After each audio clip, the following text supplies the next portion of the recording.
19 city budget. Several projects will be discussed tonight, including the relocation of the LST 325. That's just one of several issues that will be on the table this evening. And we know some city council members plan to introduce amendments. That meeting starts at 5:30 tonight. And Brandon Bartlett joins us now with Mayor Lloyd Winnecke to talk more about tonight's meeting. Brandon? That's right, Amy. This is a big night for the Evansville City Council as well as the mayor. And Evansville Mayor Lloyd Winnecke joins me now. Mayor, a very important vote tonight on the city budget. Well, we certainly hope that the City Council will pass the budget that we have been presenting to them these last many weeks. It is advertised for approval tonight, and we hope they take the action necessary. I know at least one council member who's also the finance chairman, Jonathan Weaver, has been critical of this, saying that he would like to see $3 million removed from this budget. Can that happen, or your reaction to that? Here's the deal. We've been presenting this budget to them for weeks and weeks. We've had 2 meetings with members of the leadership team, including Councilman Weaver. At no time during either meeting has he suggested that they wanted to cut $3 million. So the fact that he's made this desire known through the media versus picking up the phone and say, Mayor, how can we find $3 million? One, it's an arbitrary number.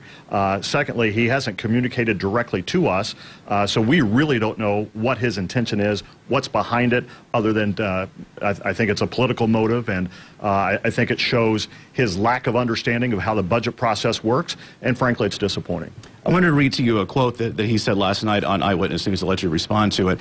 He said, "I don't know where the money is coming from. We need to know because we need to stop projects like this where just somehow have to start grabbing money from the air to fund them." What do you make of that? Well, I saw that story, and I believe he's referring to the LST, a project that he voted on, he approved. He was one of 8 council members who voted for it.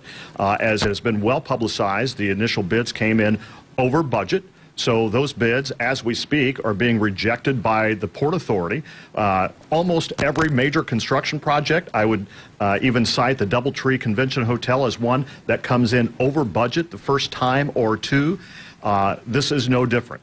We have identified the LST budget line by line, and we think we found ways that can be rebid and come back under budget. But again, I think that's Councilman Weaver grasping at straws, trying to make political hay, and again, showing his lack of understanding of how the broader financial picture of the city works. And I wanted to ask you, too, because he said if his amendment does not pass tonight, he told us he plans to propose postponing this vote on the budget for 2 weeks. Well, that's certainly his prerogative as the chairman of the Finance Committee. The budget has to be approved by state statute by November 1st.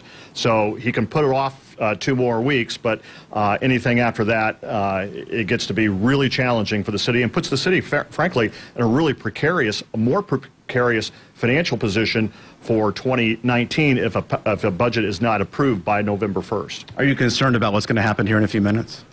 You know, concerned? No. You know, this is a process. This is a process that began when our department heads started building their budgets back in the spring. And we have painstakingly delivered a budget line by line. We've had department heads justify their budgets to us. They have now gone to council for justification, and we're just getting near the end of the process. It is my belief that a majority of the council members will understand the gravity of and the need to get a budget done tonight in order for us to meet the state deadline. You and I have talked many times about the budget, and one time you used the word lean.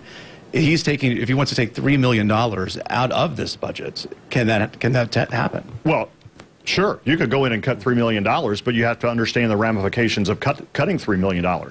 What happens to city services?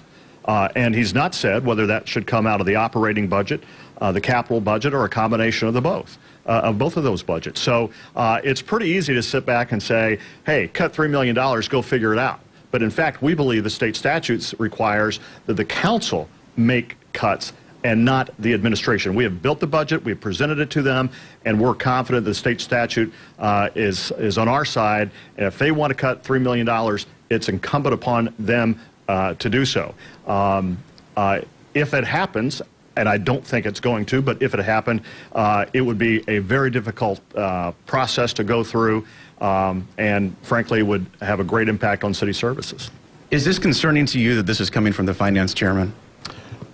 It is, in the sense that two things, and I've made this clear on a couple times already in this conversation. I think he's doing it for political purposes, and I think it shows his lack of understanding of how the entire budget process works. We'll see what's going to happen here in just a few minutes. Mayor, thank you so much for being with us. And our Christina Van Zels will be covering the City Council meeting tonight. She will have a live report for you coming up tonight on Eyewitness News at 6 o'clock. For now, I'm live at the Civic Center. Brandon Bartlett, Eyewitness News. Amy, back to you.